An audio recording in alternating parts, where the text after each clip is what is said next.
Hey, Stefan, let's talk about determinism. What do you say?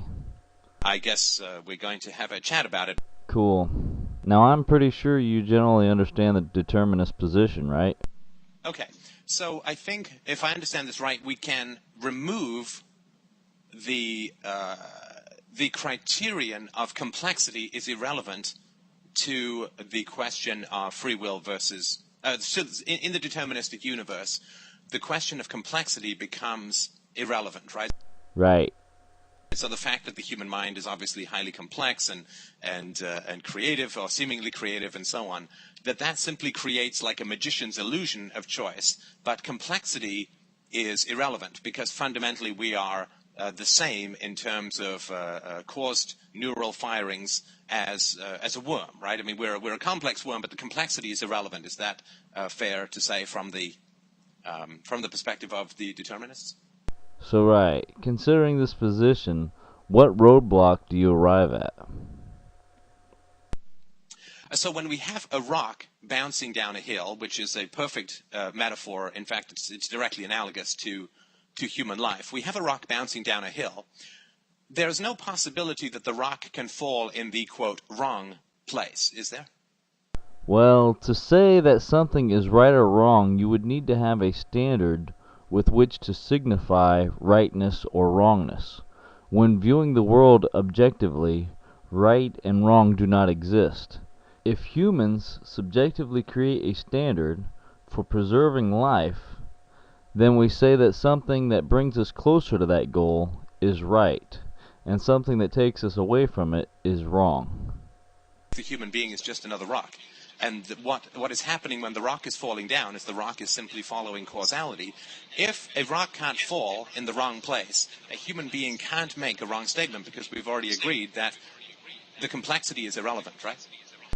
Complexity is irrelevant to causality, but now you're trying to mix right and wrong with causality. Causality exists objectively, while right and wrong do not exist objectively. Right and wrong are concepts invented by humans for the purpose of furthering the human species. And you yourself do not believe that concepts exist in reality, right? Right. So he had no possibility whatsoever of making a correct statement, right? That's right. I mean, if the rock landed on my car, I wouldn't take it to court, right?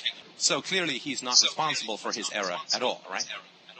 This is true, but that obviously does not stop other humans from holding him responsible. Now that we have established that you are not responsible for your actions, is your next question going to be, so if I kill someone and a rock kills someone, I will be tried for murder and the rock will get off scot-free? Right? So right, the answer is yes. Now, I may be being presumptuous, but I would guess that your next statement is, but they should not try me because if there is no right and wrong, and I am not responsible, and there is no other possible outcome, then they have no reason to bring me to court. Right? Well, the answer to that is that they will either decide to try you or not try you based on their intersubjective concepts of right and wrong.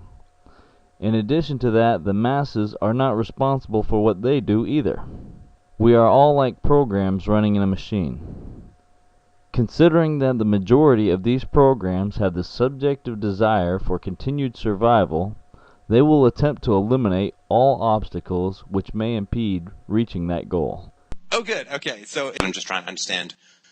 Cool. I hope that helped. I'm open for further discussion anytime. Just let me know. Until then, take care. Peace.